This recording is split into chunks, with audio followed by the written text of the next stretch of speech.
जब भी शिकायत करता हूँ पंडित पुरोहित या सामाजिक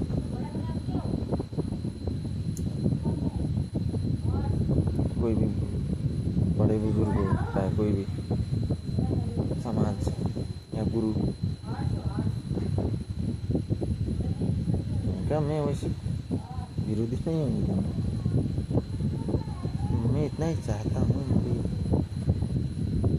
समाज की इज्जत बड़ी रहे।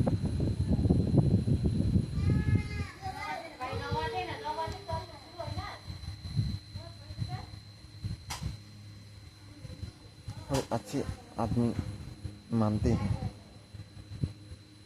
थोड़ा ज्ञानी मानते हैं, तो कम से कम ये तो सिखाओ भाई कि ये जो युवा हैं और बच्चे हैं अभी जो चल रहे हैं, जो युवा की ओर उम्र उनकी बढ़ रही है, कोई भी जो फंसा हुआ है बिल्कुल पारिवारिक झंझटों में, और चलो उनका तो बर्बाद हो ही गया। जो युवा हैं और जो बच्चे हैं अभी, उनको तो कम से कम सही शिक्षा दो। शिक्षा का मतलब स्कूल भेजने वाला शिक्षा का बात नहीं कर रहा हूँ, मैं विद्या की बात कर रहा हूँ। खुद से थोड़ा सा परिचित करवाओ, और जहाँ लोग कुछ पाने को दौड़ रहे हैं वो गलत है, उन्हें समझाते क्यों नहीं तुम, और प्रेरित करते हैं।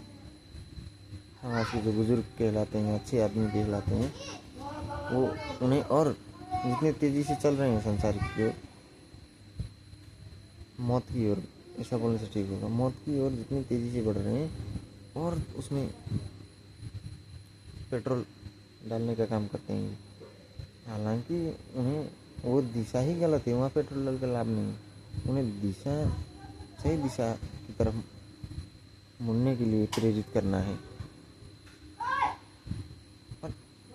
अरे अगर ये भी कह दें कि मैं कुछ नहीं जानता, तुम अपने आप निर्धारित करो अपने जीवन में क्या करना है या वास्तविक सत्य क्या है, तब भी तो वो मान जाएंगे ना, जो युवा हैं, जो बच्चे हैं। और ये जिम्मेदारी लेते हैं कि मैं सब जानता हूँ और इन्हें शिक्षा देते हैं, लेकिन खुद ही उनको मालूम नहीं जीवन क्या है। तो इसमें मैं फिर इनका विरोध करता हूँ, क्योंकि सही अगर शिक्षा देती हो तो वो अच्छी बात है ना, उससे बड़ी चीज़ और क्या हो सकती है। लेकिन जानते खुद नहीं और दूसरे को मार्गदर्शन करने चल दिए, तो ये तो गलत बात है ना। ऐसा होना चाहिए आदमी, ऐसा नौकरी करना चाहिए, ऐसा होना चाहिए। अरे भाई, नौकरी भी अच्छी होगी, पैसे भी अच्छे होंगे उसके लिए जिसने थोड़ी सी जीवन को समझ लिया है।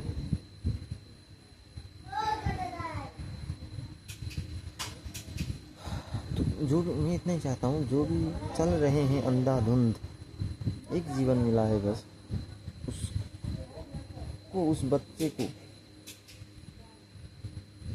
अंधाधुंध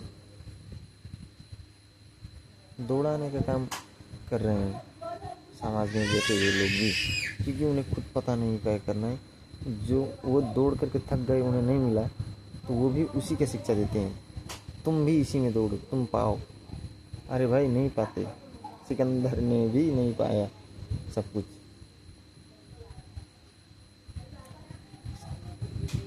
सुख के लिए ये सब करना पड़ता है, लेकिन सिकंदर ने कितना किया।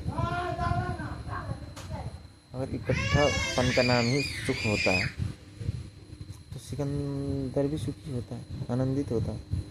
बुद्ध तो खुद राजकुमार थे, राजा के लड़के थे, स्वयं राजा होने वाले थे, वो आनंदित हो जाते। मैं ये नहीं कह रहा हूँ कि घर छोड़ना ही आनंदित है, देख लेना होता है। फिर बुद्ध फिर जंगल से भी लौटे, क्योंकि जंगल में ऐसा नहीं कि वो जंगल जाने से आनंदित मिलता है। समझ आनी चाहिए, समझ जब वो समझ घर में भी आ सकती है, बैठते हुए घर में रहते हुए भी आएगी, लेकिन थोड़ा तो चिंगारी युवाओं में डालना पड़ेगा, लेकिन युवाओं को और भड़का रहे हैं। तो इसमें मैं उनका विरोध करता हूँ, क्योंकि एक जीवन मिला है, उस किसी ने कह दिया ऐसे ऐसे ऐसे ऐसे करने से जीवन में तुम सफल आदमी कहलाओगे, क्या होगा? इतनी अशांति में जिएगा वो, उसको पाने के लिए सारा जीवन व्यर्थ हो जाएगा। अगर वो उस पर ना जा करके थोड़े से अपने में ही ठहर करके थोड़ा बैठता तो जीवन को पाया ना, उससे थोड़ा आनंदित होता।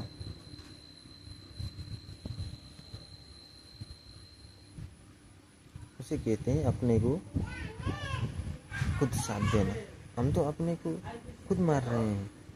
कृष्ण कहते हैं ना, हम तुम ही अपने शत्रु हो और तुम ही अपने मित्र हो। अरे अपना मित्र बनो ना यार।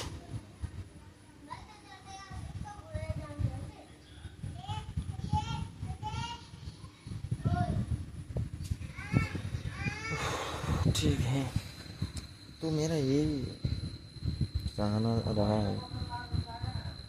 चाहना तो नहीं उनके लिए, मेरे लिए तो कोई चाहना नहीं। मेरे लिए तो मौन ही आनंद की अवस्था है। चुप रहना, बिल्कुल शांत। लेकिन दिखता हूँ बच्चों को तो करुणा आती है कि किस धारा में बहे जा रहे हैं। इसलिए थोड़ी सी उनकी धारा उलट करना चाहता हूँ मैं, क्योंकि जिस धारा में जा रहे हैं वहाँ कुछ नहीं है, मौत है।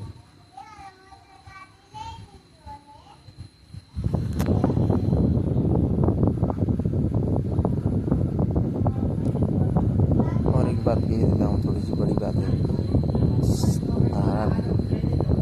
जिस धारा की मैं बात कर रहा हूँ उसमें भी कोई मौत नहीं, क्योंकि उस समझ ही आपकी सारी इच्छाओं की मौत कर देती है, मार देती है।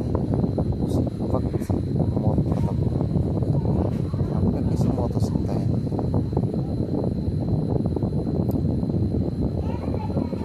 इच्छाओं की, आसक्तियों की, वासनाओं की मौत होती है। और आप डरते हो सब छीना गया, और शरीर को माने बैठे हुए ये तो वर्जित में है, इसको भी जब छीन दिए तभी तो आपने मेरा नुकसान हो, मुझे छीन लिया। तो ये को जागृति करना है, मैं चैतन्य मात्र हूँ। उन वस्तुओं से मेरा कोई संबंध नहीं। लोग तो वस्तुओं से तुम कौन हो? वो ऐसे नहीं, मैं ये माटी का मालिक हूँ, मैं फलना मिनिस्टर हूँ। अरे भाई वो तो पद का नाम है, तुम कौन हो? तो मात्र चेतना होकर के रहो हल्के। इच्छाओं को पहले खुद जान के अपनी गोद से मार दो, उसके बाद फिर कोई भाग दौड़ नहीं। उसका भिखमंगापन खत्म हो जाता है इसके बाद। नहीं तो लोग देखना भीख ही मांगते रहते हैं, ये चाहिए वो चाहिए, वो नहीं मिला तो भगवान के पास जाकर वरदान मांगेंगे। वरदान कितना भीख मांगोगे भाई, नहीं मिलेगा। नहीं मिलने से तुम दुखी हो जाते हो, मिल जाने से फिर दूसरी आकांक्षा। कृष्ण कहते हैं ना, मेरी माया इतनी प्रबल है अर्जुन, फिर शुरू हो जाती है लगातार। इसमें कृष्ण नहीं चाहते कि तुम उस माया में फंसो, और वो माया है ही ऐसी, लगातार चलती है और तुम्हें अपना होश रखना पड़ता है, तभी वहाँ नहीं फंसो। नहीं तो वो लगातार नदी की जैसी बहती रहती है। माया कुछ भी नहीं है। तुम वस्तुओं में संबंध जोड़ना छोड़ दो कि ये मेरे को आनंद देगा और ये पालूंगा तो मैं खुशी हो जाऊंगा। 2 मिनट में छिन जाएगी जिस दिन पाओगे। एक पाओगे, 4 आकांक्षाएं नहीं खड़ी हो जाएंगी, क्योंकि अहंकार रुकने का नाम नहीं लेता ना। वो कहता है और लाओ और लाओ। इसी में तो जीवन बर्बाद हो जाता है, देखने का फुर्सत ही नहीं मिलती।